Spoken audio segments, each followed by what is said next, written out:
கட்சி திறந்தா தலைவர் ஆக்குறியான்னு கேட்டீங்க. தலைவர் ஆக்கு அப்படின்னா ஆக்குறேன். அது ஒன்றும் பெரிய விஷயம் இல்ல. பெரிய விஷயம் சப்புன்னு போட்டு முடிச்சிட்டீங்க. இல்ல அது என்ன பெரிய விஷயமா ஆக்கிடுவேன். அப்ப நான் ஒண்ணு கேட்பேன், அதுக்கு நீங்க ஒத்துக்கிட்டீங்கன்னா இதுக்கு நான் ஒத்துக்குவேன். எதுக்கு எதுக்கு எதுக்கு நீங்க என்ன கேட்க போறீங்க சொல்லுங்க. பொண்டாட்டிக்கு என்ன புருஷன் ஆக்கிடுறியா? உன் பிள்ளைக்கு என்ன அப்பனா ஆக்கிடுறியா?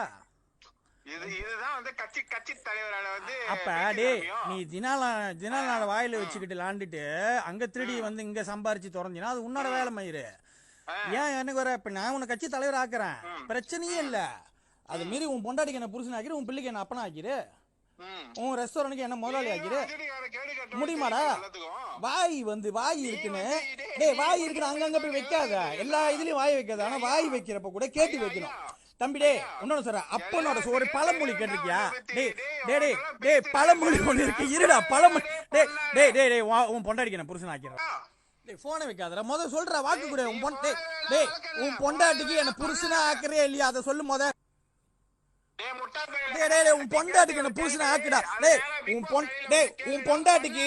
பொண்டாட்டிக்கு என்ன புருஷனை ஆக்கு. உன் பொண்டாட்டிக்கு புருஷனை ஆக்க. ரெண்டாவது பிள்ளைக்கு நான் தான்டா அப்பா. ரெண்டாவது பிள்ளைக்கு நான் தான் அப்பா. சரி ஒரு அறிவுரை சொல்றேன், நல்லா கேட்டுக்க.